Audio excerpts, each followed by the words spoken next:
right now. Got it.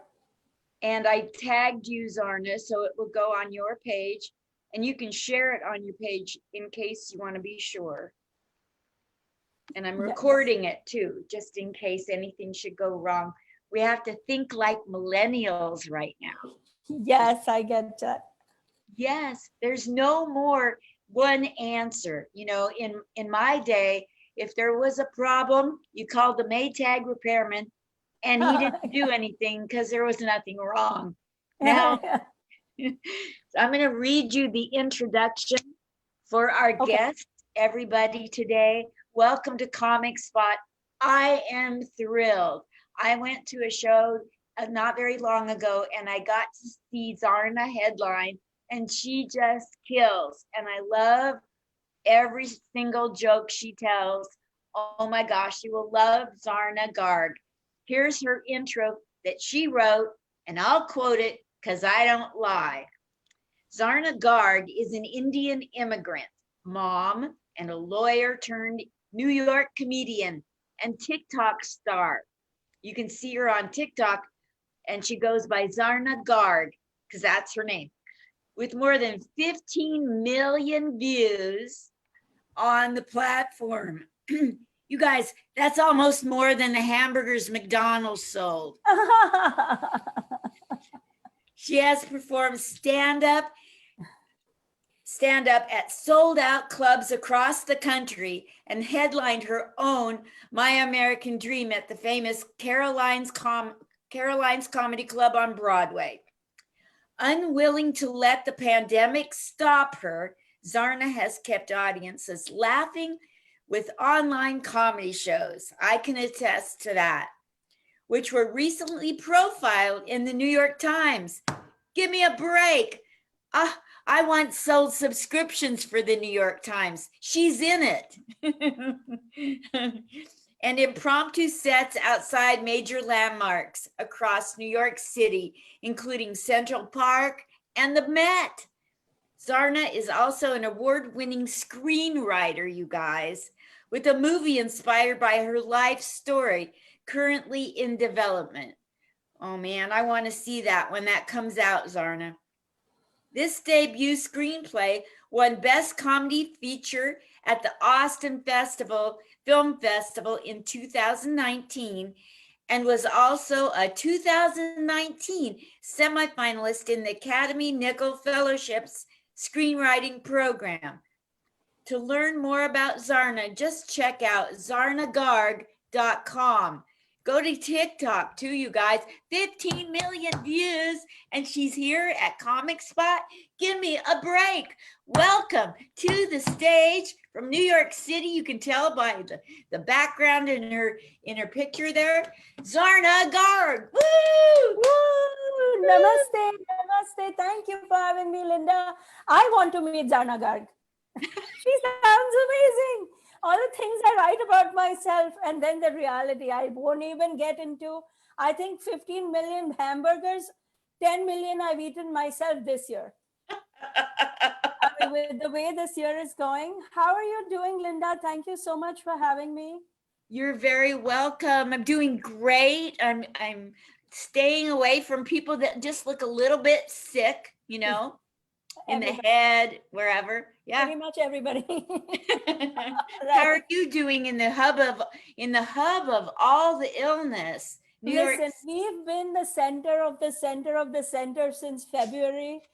I'm so tired. I walk around with a bindi. I feel like I'm a walking target no matter what I do.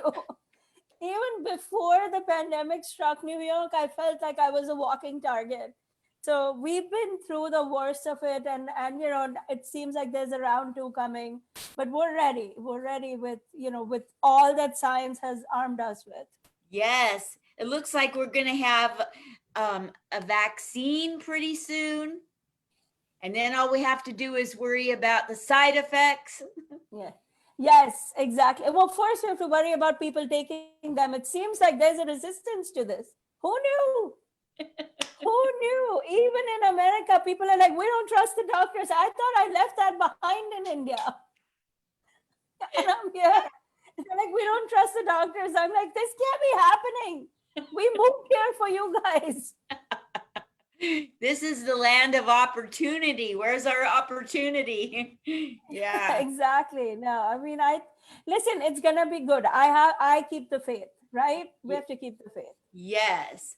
And you've been doing well on Zoom and internet shows. That's because a lot of comedians, we were talking before we went live, and comedians are having a hard time, especially if they're not willing to do this interface comedy. I think comedians get hung up on feedback and being able to hear the laughs. Like, but I'm a mom of three. I'm used to being ignored.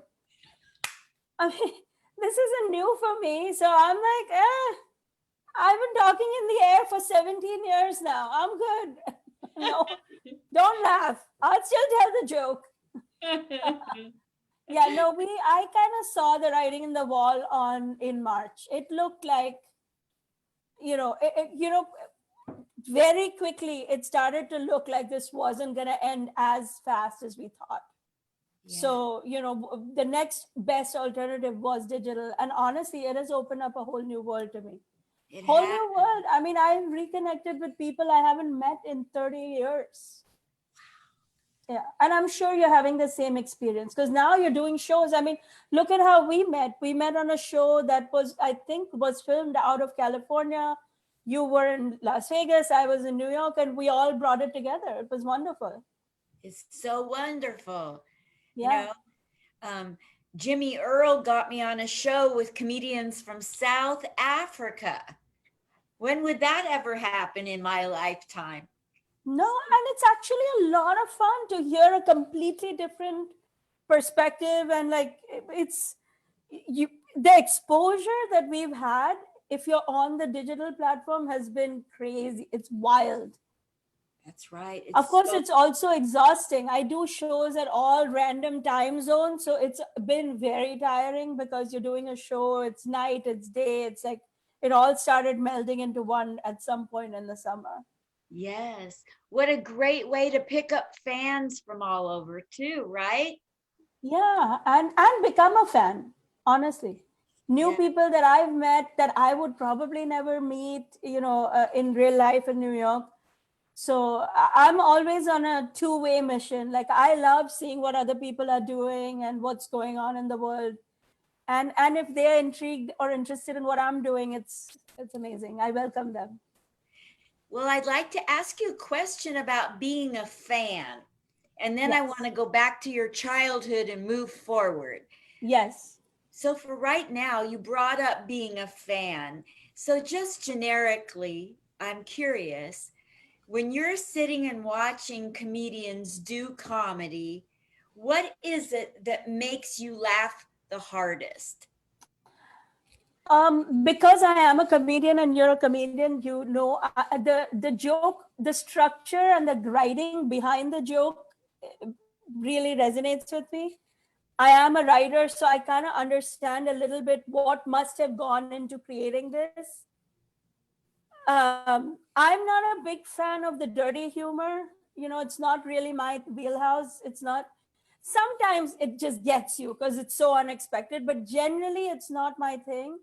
But I have a deep appreciation for good writing. Like, I know when somebody, as a comedian, when somebody has done the work and tried it and tested it, and this is a polished piece of writing. And because I'm a writer, I'm heavily biased towards that. So I'm always searching for who is doing that type of writing and how they're making it work so I can learn from them. Yes, I love it when somebody is further along than me in the process, and I don't try to copy what anyone else does, but I just hear it and let it go in my mind. And sometimes when you're on stage doing your own material, somebody else's thought, their way of delivering, their timing, their tone of voice, and an idea from something you heard will come into your consciousness, and where'd that come from? Yeah. Agree completely. That's my experience too, and I love collecting. The more good stuff I can hear and watch, the better. Yes. Yeah. Okay, so let's go back to Zarna growing up. Take me through your early childhood all the way to the first time you went on stage. Oh wow! Oh wow! Okay. I think we need about 20 seconds for that. So I was born and raised in India in extreme affluence, like very wealthy. You know, my dad was a rags to riches story, self-made man, the whole thing. But a very conservative family, and I was the youngest of four. So when I turned 15, due to some family circumstances, he basically said, "I think it's time for you to get married." And then that's a normal thing in that part of the world. Just to be clear, Yes. 15 was early, but it wasn't an out. Like, you know, in America, people are like, oh, she's 15, she's a baby. In India, they're like, she's 15, she can have a baby. So it's how that world operates. But I was already a bit of a rebel and a black sheep. So I was like, I don't want to do this. And my dad was, you know, listen, India is not tolerant of women who say no. Now we know that most of the world is intolerant. You know, when I was in India, I thought, oh, in America, women get to do what they want. Now we know that, like, we're dealing with similar issues all over on a, you know. So I left India. It was very dramatic. That's why this is the movie. I have a movie based on my life. And I moved in with my sister in Ohio. I was 16 years old when I moved to Ohio. And my sister lived there, and she lived in Akron, Ohio. I thought I landed in the best place in the whole world because Akron, Ohio was the rubber capital of the world. I don't know if you know this. The biggest tire companies in the world are currently headquartered in Akron. And on top of it, the tagline for Ohio is the heart of it all. So I was like, oh my God, like Ganesh, my God spoke to me and brought me to the best part of America. And I had many great years. I went to college with her help. I went to law school in Ohio, and ultimately, you know, started getting a little. And oh, by the way, I moved here in the 90s. So, you know, the biggest story in the 90s out of Akron, Ohio? Jeffrey Dahmer. Do you remember Jeffrey Dahmer? Yes. So soon after I got there, I was like, I thought this was an amazing place. What is this story? And I, you know, I didn't know anything. So I was like, people eat each other in their houses in America. What is happening? You know, I was so scared. To this day, I don't go to people's houses. If they invite me to their homes, I'm like, let's meet at Starbucks. No. I know what could happen. So, you know, I had great years though in Ohio. I learned a lot. I went to school. I was very peaceful. My sister took care of me. And I got lonely. I was like, I do need to meet somebody eventually. Like, my dad had put it in my mind that at 19, I was so over the hill. I was unwanted. Nobody would ever marry me. So, of course, America comes to the rescue every time for me. This is the story of my life, Linda. I saw a sign. Do you remember America Online, the company that first started? Yeah. AOL. Their first slogan, their tagline back then was "Open up your world." So I was like, oh my God, Ganesh is speaking to me again, just in time for me to find an Indian man. My world is about to be opened up in Ohio.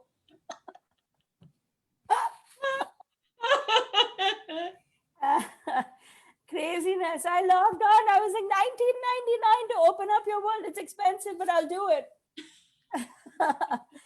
And I found one of the earliest matchmaking sites online, Indian matchmaking site.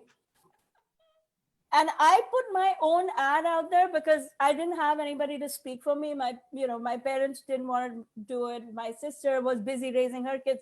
So I was like, okay, I will open up my own world. And I started, I put my ad out there. It was outrageous ad, Linda. I was so crazy. I only knew an arranged way of dating. So I was like, oh, I would love to meet a guy who's brilliant and street smart, but make sure you bring your tax returns because I need to know how you're doing. And make sure you bring a clean bill of health.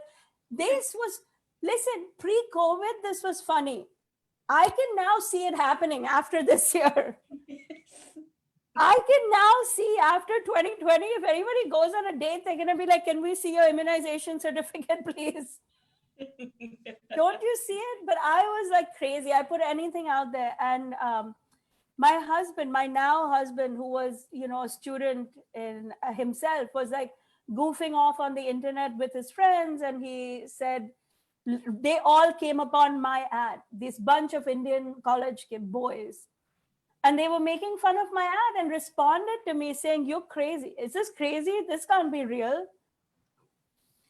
And we bantered back and forth. And of course, I trapped him. So we are now married for 23 years. The last 17 years, I stayed home. I worked for a few years and I stayed home once I had kids, because now I live in New York City and I don't have any family around here. So to raise the kids and whatever, I've been home the last 17 years.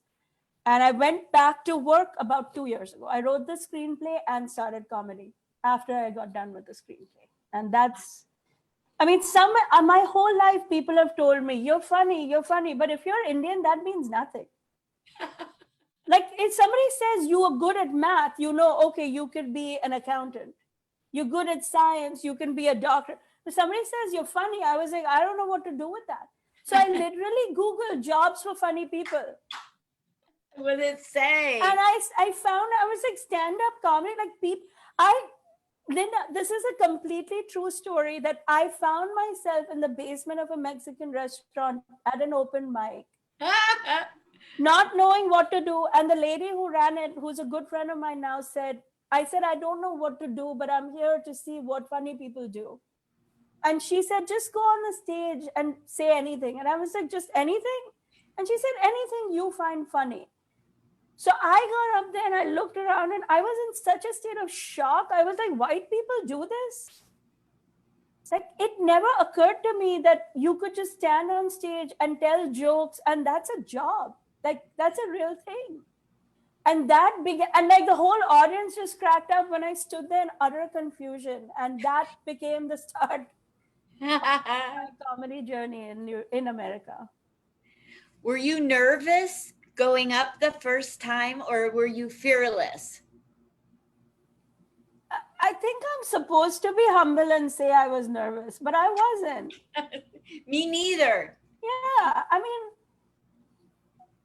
I really, I can see you not being nervous. I felt like, what's the worst? I mean, I'm not trying to do brain surgery here. Like, what is the absolute worst that I could do to somebody? You know what I mean? I would subject them to a bad joke. Like, if that's the worst thing that should happen to somebody, Exactly. There's a joke there. It's fun.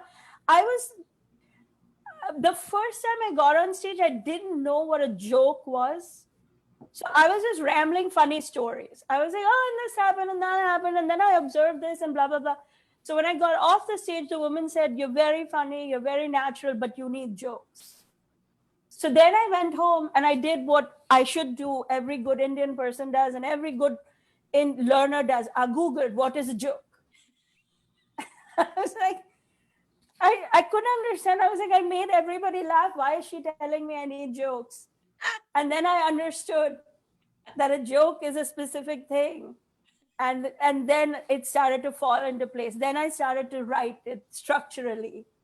Okay, this is a setup, this is a punchline, this is a pause, or whatever. So it's a lot of like self-teaching, I still fall and bumble and make 100 mistakes every day. So did you take classes or teach yourself? I didn't take any classes because I'm already 45, just starting out. I was like, I do need to get this done before I die. So what I did, I do a lot of learning on my own on the internet, and I've worked with a lot of comedy teachers. So if somebody is willing to teach me for an hour or two, I'm like all over that, because even like things like, but like I didn't know what a bringer was, like things like that, like or like a club hang, or like even when I did the shows in the beginning, I would stand quietly on the side because I didn't know anybody there. I'm not part of I wasn't part of the scene. They didn't know me. I didn't know them. Often, until I actually got on the stage, people didn't realize I was a comedian. Yes. So uh, I do a lot of learning. If anybody is ever willing to teach me, I love taking a lesson here, a lesson there, joke. And I do a lot myself. I'll Google, like, for free, whatever I can learn, I'm going to learn. You better believe that. Oh, wonderful. Yeah. I got a really good lessons from Vanessa Hollingshead. She's Oh, been yeah. on Showtime. I've seen her. She's amazing. She will teach, she will take your set and bump. That's the reason why you thought my set was so good, is because of Vanessa's help. Oh, wow. Okay. I'll reach out to her. I actually saw her recently during the pandemic at an outdoor show in New Jersey, and she was incredible. Fearless. I was mesmerized. I think she did a 20-minute set, and I couldn't keep up the speed with which she was going. She moved fast. Can you hear me? Yes. It says that I'm unstable, or my internet is, one of the two. Okay. But yeah, she talks really fast. Yeah, very fast. So I'll reach out to her. Yes. I'm I'm really impressed with some of the teaching that she gives. I don't take everything that everybody tells me, but there's always something that can get you to another level. Yeah, of course. I mean, you have to make it your own. It doesn't even land otherwise. You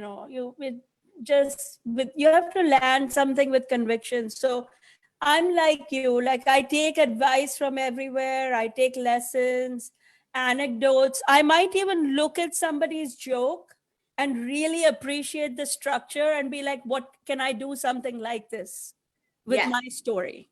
And me too. It becomes an education too. Yeah. I even went through some of the legendary comedians, and I said, okay, they start off with this kind of a joke, then they talk this kind of, and then this kind. Right. Oh, that's how you put a set together. Yeah. And then I would write my own kind of jokes with their kind of format, because it seemed to flow, but my own jokes. Yeah, of course. And I think we all do that. And now there's so many comedy specials. I watch a special, I think 2-3 a day, where I'll do the same thing. I'll be like, oh, why did he do this?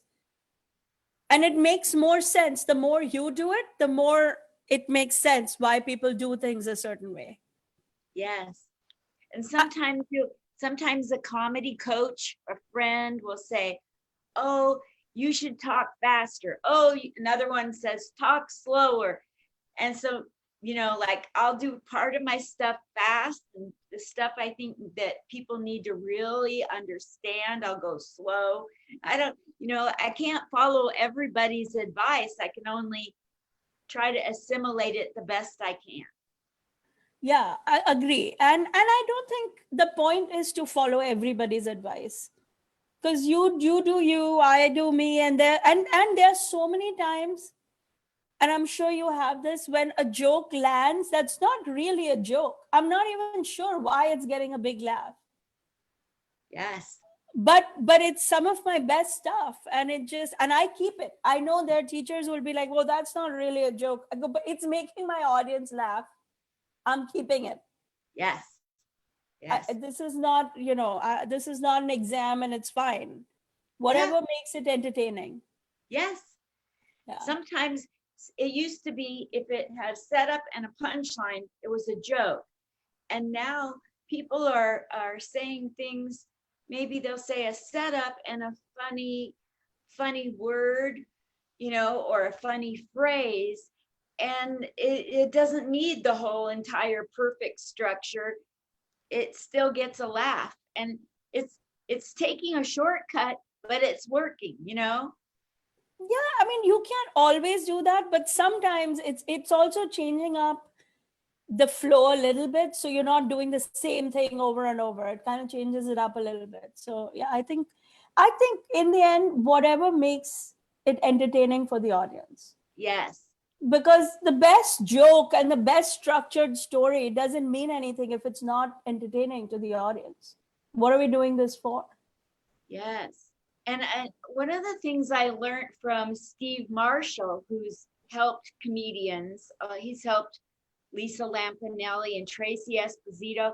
He told me that, you know, you've got, every joke has to have a clear motivation. Mm-hmm. So you don't have to explain every single joke that you're telling, but they have to feel your passion behind why you're saying it. They have to feel that you're really connected to what you're saying. Like when you're writing it, why are you writing it? And are you feeling it? If it's about something you went through, how come are you saying it like you're reading the newspaper, you know? Right. So I guess this explains why my mother-in-law jokes work. I very passionately go after her. oh my gosh. Yeah. So let's talk about you as a person who has a one-woman, you have a movie coming out that's already been in 2 film festivals and it won a couple of times, right? It's a screenplay. It's now in development. It's been optioned and it's now in development. Yes, that's right. So that means you wrote a story pretty much based on your life that might get picked up for the big screen as a movie. Is likely to be picked up because it's been optioned. So yes, yes to that. Yes. Awesome. And I wrote it as a comedy story. Like it's designed to be a romantic comedy. Oh, wonderful. Yeah. Oh, I'm so excited. Yeah. So you'll let me know when you get an answer? Absolutely. One of the first. Absolutely. As soon as I know, you'll know. Oh, that's wonderful. I mean, we were all on track, but 2020 has been tough, especially in the entertainment business, especially in LA. So, everything is respectfully been put on hold, so we can deal with the year that is. But it's on track, and I know that there's a lot of positivity around it. It's gonna happen. Yes. Yeah. Do you like being self-deprecating on stage about your life and your background? And Not really, and that doesn't come naturally to me either. Because I think actually Indian women are naturally self-deprecating. I mean, all women are, I think. yes. But culturally, we are just not even encouraged at all to speak of our achievements. And so I want to be a voice in that space. I think it's okay for women to brag. Bless you. Bless you. Thank you. So I actually aggressively believe that it is okay for women to brag about their achievements and their accomplishments, and there's nothing wrong with it. So I try to stay away from the self-deprecating space unless it's something really naturally just flowing out of my mind. It's not really where I like to be. Yes. Yes. Because women, we've been doing it for I don't know, centuries now. It's time for us to brag a little. I love that. Yeah, I think so. I just learned a very important lesson about being self-deprecating. Tell me. I learned that I did it so much that I made the audience feel uncomfortable. I know. What is that? Did you feel that way when you were doing it? I always wondered why, when I'm self-deprecating, aren't they laughing? And nobody ever stopped and told me. Yeah. I have gotten that feedback on a couple of my jokes, but I didn't feel it when I was doing it. Now I'm much more careful about it. Yes. Yeah. That's one thing that Vanessa Hollingshead taught me is there's a secret way to do self-deprecating where you don't make the audience uncomfortable. So now I can be self-deprecating, but not in a way that disempowers all women in the world. Right. Well, I did. I see where this is going. No, I didn't mean that. No. It's a way to distinguish yourself in my little space. But but I still inadvertently do it because I have gotten that feedback back from people. Yes. I didn't know I was doing it. And I've had people say, oh, we feel so bad or we feel so sorry. And then I have to go back and be like, what did I say? Like, I have to piece it together. Yes. But I'm learning how to navigate it. I'm learning. And that's great advice. There is a secret. There are women who pull it off. Yes. Yes. And just like some comedians are very sarcastic to the audience. They do a lot of audience play and they put people down like Don Rickles used to do. And they're really good at it. Right. But if they're not good at it, the audience is uncomfortable. Right. So I guess I did way too much self-deprecating and I wasn't good at it. I doubt that. I have a feeling right now you're being a little hard on yourself. Aw, Because I watched you and I didn't get that feeling at all. thank you. This was like 2 months ago that I was told that I'm self-deprecating isn't working for me. You got to try it. Write smarter self-deprecating jokes. Well, I mean, isn't that the easiest note to give to somebody, right? Smarter jokes. Like, okay, we're working. You know what I mean? Like, that's whatever you did in our show a few days ago worked amazingly. You brought the house down. I don't know what else you could do. Thank you. What is in the cards for you with your life? What things are you looking forward to accomplishing? Right now, it's all about the comedy. All about the comedy. My screenplay is on its way. I have just finished writing an animated series treatment, so there's that in the works. But for the time being, my focus is on the stand-up comedy. I love it, and I want to learn it as an art form more and more. My own show at Caroline's was doing well, so I would like to get back to it the first chance I can. Wonderful. And that's where and of course building the digital, the TikTok, the Instagram, that's a whole job. By the way, Linda, that's a full-time job right there. It is. Building the digital business. So it's all aspects of how to make comedy accessible and enjoyable. That's where I am. How in the world did you get 15 million views? Are you going to tell us the secret, the shortcut? Yeah, I'll tell you the secret. Get a teenager to do your TikToks for you.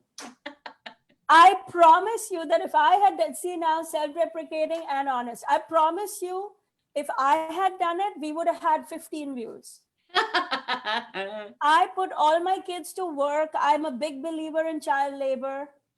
I don't know who thinks this is a bad thing. I made my son helped me make all the TikToks.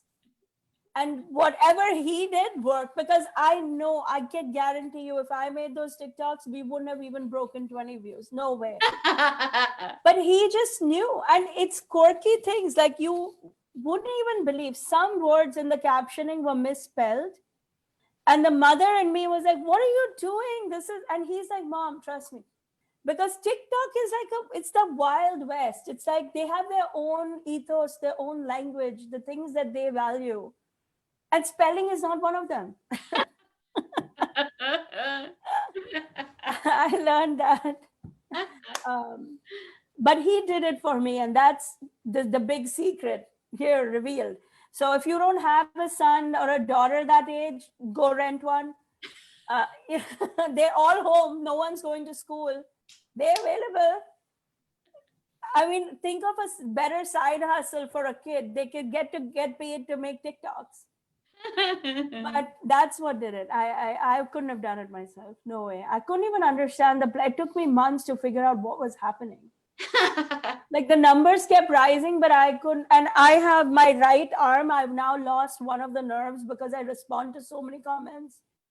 It's a part of it. Like TikTokers take it personally if you don't respond to them, and like you've got to stay. That's what I'm saying.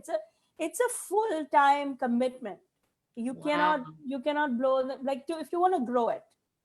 It's like a business, it's like any other business. So that's great encouragement. I would not have known that. Yeah, I mean, find a teenager, Linda. I'm telling you, somebody who's willing to do it on the side. They know how it'll take us years to figure it out. Forget it. It's never gonna happen. And they have the shortcuts worked out. They know what they're doing. What's it like being a mother and a comedian at the same time? It's amazing on the one hand because my kids are part of my comedy and I drag them to every one of my shows. I make them do work before and after, the equipment, the emails, the this, the that, whatever. But I'll tell you that as a mom comedian, I understand why not too many moms want to do it. I'm gone every night. It's not a very mom friendly business. No.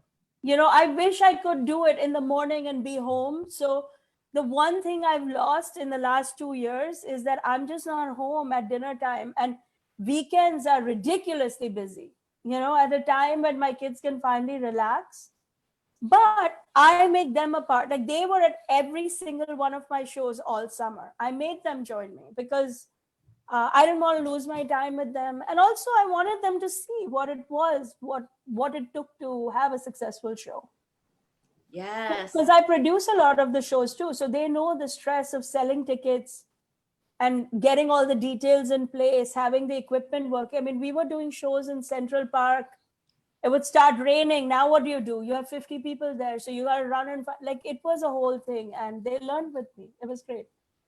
Wonderful. Yeah. So you put on your own shows. That's so wonderful. Yeah, I mean, you can't wait. The one thing I've learned is that you cannot wait around to be invited and to be, you know.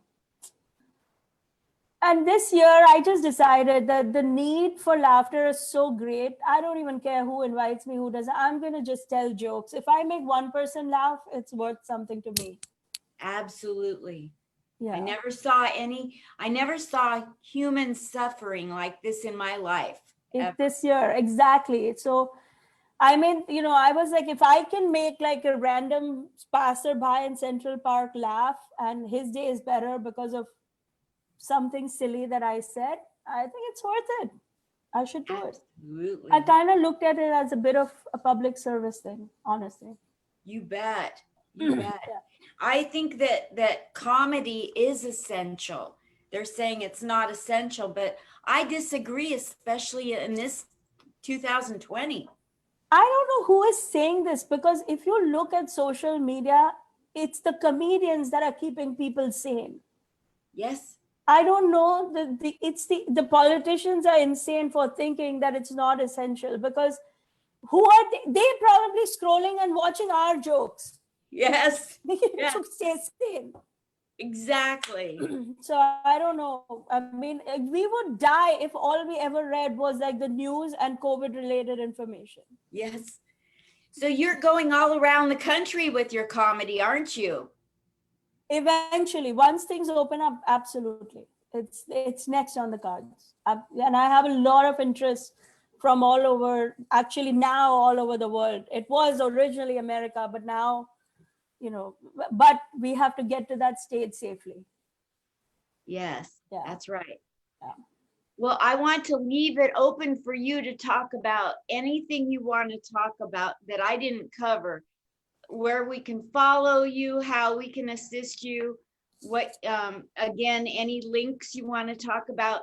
If you want to do some jokes, if you want to tell a story, anything you want to do, Zarna. Well, I'll tell you, my kids have been complaining that I don't give them unconditional love. I don't know what they think they are, puppies. I mean, I'm an Indian mom. When I want to show real love, I pack their food in proper Tupperware. You know what I'm talking about? Not the used Dannon containers. But I thank you for having me. I loved working with you on our show a few days ago. People can follow me anytime at zarnagarg.com, has all my information. TikTok, Instagram, Facebook. I'm everywhere at Zarna Garg. And I really appreciate that you had me. Thank you. You're welcome. Are you on YouTube as well? Yes, I am. Yes. At Zarna Garg? Yes. I'm going to go follow you everywhere and make sure I'm following you. Please, and I will follow right back. I will Wonderful. follow right back. I would love that. Thank you. Okay. And you guys that are watching, all you wonderful people watching, follow Zarna Garg. Go to her website, zarnagarg.com, and see all her places and follow her. She has a screenplay that's going to be coming out as a movie. She has wonderful comedy. And if you're ever in New York, see if you can catch her at Central Park doing comedy. That would be a treat. Absolutely. I would love to have people over anytime. Absolutely. Thank you. This was so fun, Linda. I'm so honored to be invited. Is there anything you didn't get that I didn't ask you that you wish I would have asked so you could talk about it? I mean, the social media channels are flooded with Zarna, so I'm just going to let it be where it is now. But I'm super accessible. If anybody has any questions, I'm always available. I can be reached on all platforms, and I respond to everybody, especially Wonderful. women who are looking to find their way back from work, back into the workforce. I realized that a lot of women who've been stay-at-home moms for many years seem to reach out to me to discuss like possible ways to get back into the workforce. So that or any topic, or just call and tell me how bad my joke was. I'm even open to that. I'd love hearing about that. Let's make it better. Thank you so much once again. You're such a delight. I'm glad I got to know you. Thank you. Bye, Linda. Thank you. Bye. Bye.